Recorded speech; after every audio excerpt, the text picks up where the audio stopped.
Hi there, this is Dianne Hanks with another lesson in our Blondes Prefer Gentlemen series.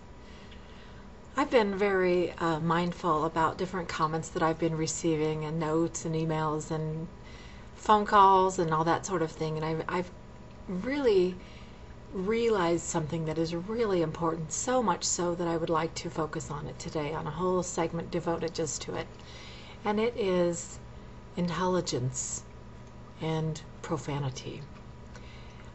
I have found that the more a man is a gentleman, the less he uses profanity and the more intelligent he is. He uses words to build and bless and give rather than to bruise and hurt and as a weapon. And I've noticed lots of posters on different YouTube channels that I've been surfing, and boy, there are some haters out there, which is so sad, because we don't have to use our language to do that to other people, but it really reflects not the person whose channel they're commenting on, but on themselves, on how unintelligent and how angry, and I feel sad that they have all that inside of them.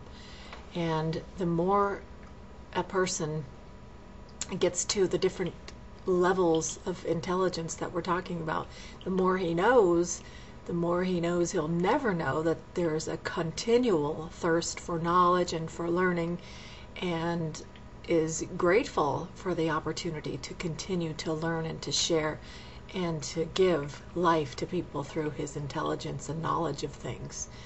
There are lots of different kinds of intelligence, so I'm not just talking about, if you got straight A's in school or not. No, I'm talking about communicating intelligence. But let me just say that every person is intelligent in something. There's a whole list of different kinds of intelligence: musical intelligence, technical intelligence. If you're an electrician or a plumber or a dancer or a bodybuilder, those are all different kinds of intelligence. But I'm talking about a very, very basic English level, maybe grade 2, grade 3 communicating with punctuation and capital letters and commas and periods and choosing the right word. And this is something that I think is absolutely critical, no matter who you are or what you do, that this kind of intelligence should be, as a bare minimum, the kind that we all do possess. So I heard a talk recently about the importance of grammar and how powerful the way that we write and the way that we speak is. And the speaker was talking about how, with all of the tools at our disposal, why would you ever want to send just the gist of your message when you could send exactly what you want to say by choosing the right word? There's a little line in that song from Sting. It says, "Poets, priests, and politicians have words to thank for their positions." And that's true. Words are so powerful. They're so powerful. And I wanted to give you a little example as far as grammar, how powerful using the proper grammar is. A professor had this on his wall and asked his students to punctuate it on his little chalkboard. And so those were the words that he wrote. Now, the men in the class punctuated it like this: "Woman without her man is nothing." And the women in his class punctuated it like this: "Woman without her man is nothing." You see the difference? Moving a comma here, moving a comma there. So pay attention to how you use your punctuation. Of course it's important. There was an episode of Seinfeld too where this guy she was dating took down a message that said, like, one of her friends had had a baby, and he used a period, and she broke up with him because she thought he should have used an exclamation mark. So, yeah, it's important to say what you want to say the way you want to say it. Use the language that you have been given to really communicate really clearly. Like if I want to say the eagle had a loud cry. Well, was it loud or was it raucous? Just the right word. Okay, so then here are some other things that I have noticed that are, if you're an adult and you're writing little notes and messages, there are these, I think I have 4 of them here. These are just basic grammar, basic spelling, and some reason people still don't get it right. So let me just say what they are.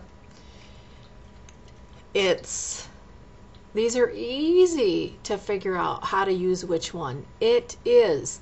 The first one is a contraction. It's 2 o'clock.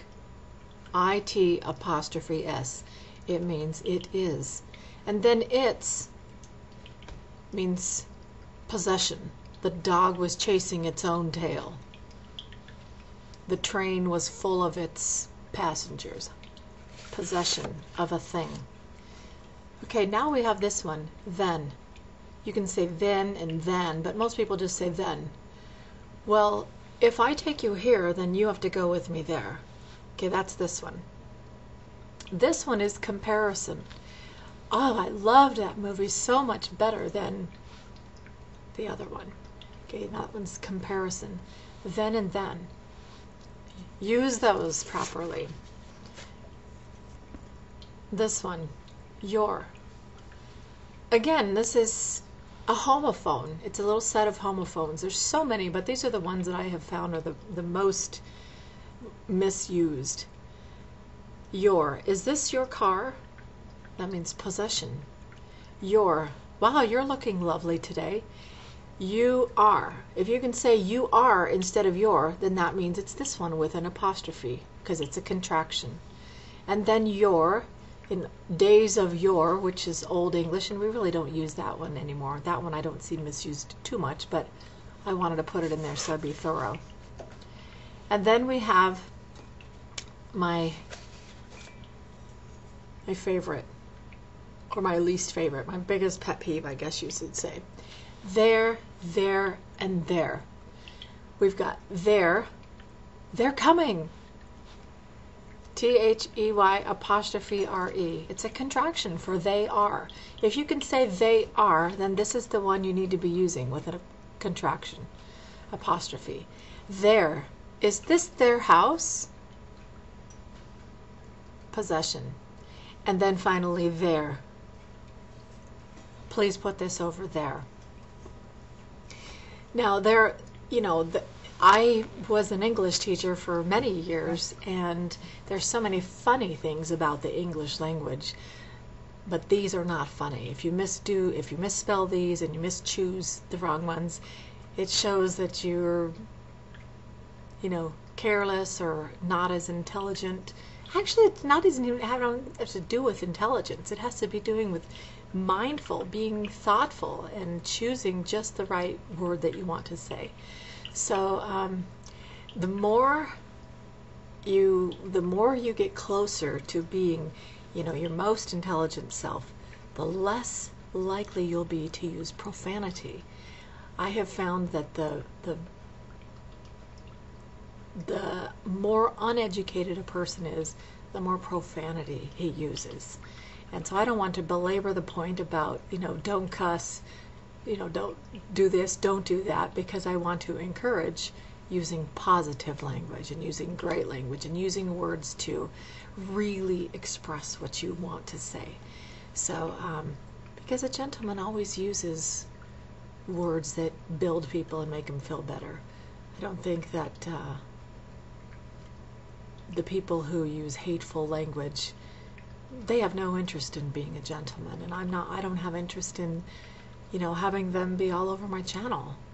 I want to be a mentor for those people who want to make this world a better place. And I think that by being a gentleman in your small way, you can do that in your whole circle. So I thank you for joining me on this special lesson that blondes do prefer gentlemen, which is timeless. I'm Dianne Hanks.